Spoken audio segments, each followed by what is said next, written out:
little shark was swimming happily through the bright coral reef, chasing after his favorite butterfly fish. The two were the best of friends. They'd been playing together since they were little fry, exploring every nook and cranny of their underwater world. But one day, as the shark was chasing his friend through the maze of coral, he suddenly found himself trapped. A large net had formed a barrier, preventing him from moving forward.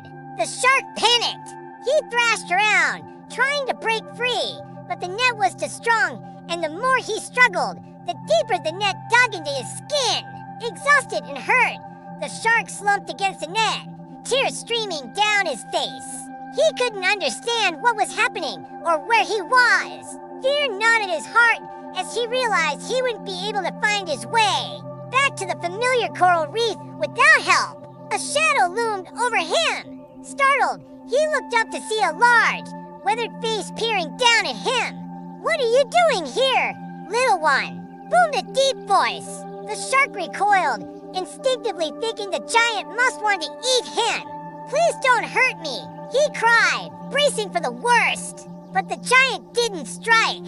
Instead, he gently examined the shark, his expression softening. "You're hurt," he said, reaching out a rough hand to touch the shark's wounds. The shark flinched, unsure what to do. Was this giant going to eat him, or would he help him? The giant carefully lifted the shark out of the net and placed him on the wooden deck of a boat. "I won't hurt you," he said kindly, but the shark was still scared. As the boat moved, rocking gently on the waves, he realized the giant wasn't going to eat him. Instead, the giant was taking him out of the dangerous net and away from harm. Relief washed over him, mixed with gratitude for the giant's unexpected kindness. But his joy was short-lived. The gentle rocking of the boat soon turned into a terrifying ordeal as the giant began to hoist him up, higher and higher, until the shark could see the whole world around him. The sky, so close now, seemed to mock him with its vastness. The blue expanse that had always been his home was now unreachable, taunting him with its distant waves. Dazed and disoriented, the shark looked around frantically. Where was the giant taking him? What would become of him? The shark struggled against the giant's firm grip, but it was no use. He was being carried farther and farther away from the sea, his heart sinking with each step.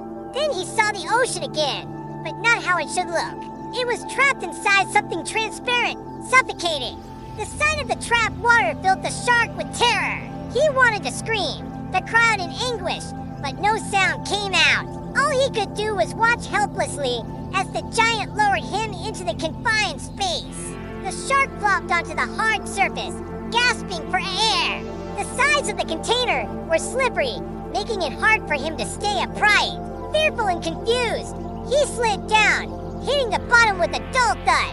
The shock made him faint. When he woke up, the shark found himself surrounded by darkness. Disoriented and scared, he tried to get up, but his vision blurred and his stomach lurched. His wounds throbbed, and fear coiled in his gut, squeezing tight. Alone and injured, he curled up, desperately missing his home in the big, boundless ocean. He longed to swim with the current, to feel the pull of the tides, to chase butterflies fish through the coral. But instead, he was stuck, trapped in a dark, suffocating prison. Days passed, turning into nights, and the shark grew weaker. He missed his family, his friends, even the playful jabs from the butterfly fish. Most of all, he missed the freedom to roam the ocean as he pleased. But amidst the despair, a tiny spark of hope flickered within him. He refused to give up. Every time despair threatened to engulf him, he remembered the stories his mother used to tell him about sharks who had faced bigger challenges and won. His mother would say, "No matter how tough things get, my little one, never, ever give up. The ocean is in your blood. You are a child of the deep, and as long as you believe, the ocean will believe in you." Her words echoed in his mind, urging him not to give up. Then one night, a violent wind and heavy rain lashed against the container. Waves crashed, shaking the very foundation of the boat. The shark, sensing an opportunity, gathered all his remaining strength and thrashed against the wall walls of the container. The sudden movement tore at his wounds, sending sharp pains shooting through his body. But he pushed through the agony, driven by the hope of freedom. As the storm raged, the ropes holding the container snapped one by one. First, a violent gust of wind tore the cover off, letting in a rush of fresh, salty air. Then the ropes holding the container to the boat began to loosen. With a final deafening crack, that container ripped free from the boat, tumbling into the raging sea. Soaked and battered, the shark found himself back in the ocean. Disoriented, he struggled to navigate the choppy waters, the pain of his wounds almost unbearable. But the taste of the salty water invigorated him. It was the taste of freedom, of home. Summoning his last bit of strength, the shark began to swim. At first, it was slow and laborious. Each stroke was a battle against the waves, against his injuries. But with each stroke, the shark felt a surge of determination, a refusal to give up. The sight of the distant shore spurred him on, promising safety and the chance to rest. Slowly, the shore grew closer. With a final burst of energy, the shark reached the safety of a small cove. Panting, he allowed himself to be pushed gently onto the sandy bottom.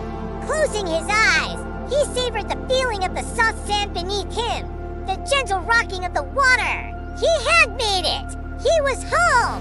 The shark lay there, letting the waves wash over him, healing his wounds, soothing his pain. As the first rays of dawn touched the horizon, the shark knew he wasn't alone. From the depths of his being, an ancient wisdom surged, connecting him to every creature in the sea. He was part of the ocean, and the ocean was a part of him. It was a bond that transcended fear, pain, and loneliness. And as he swam back out to the open sea, the shark swam with a newfound strength, a newfound courage. He vowed to live each day to the fullest, to explore every corner of his blue home, to cherish every moment of freedom. He would never take the ocean, his ocean, for granted. From that day on, the shark became a guardian of the sea. He used his strength and wisdom to protect the weak and the innocent, ensuring their safety just as the giant had ensured his. Whenever a young sea creature found itself trapped or hurt, the shark would come to the rescue, using his experience to guide them, his strength to protect them. And so the story of the little shark who braved the dangers of the land and the kindness of the giant was passed down through generations of sea creatures. A tale of courage, resilience, and the unwavering bond between a creature and its home.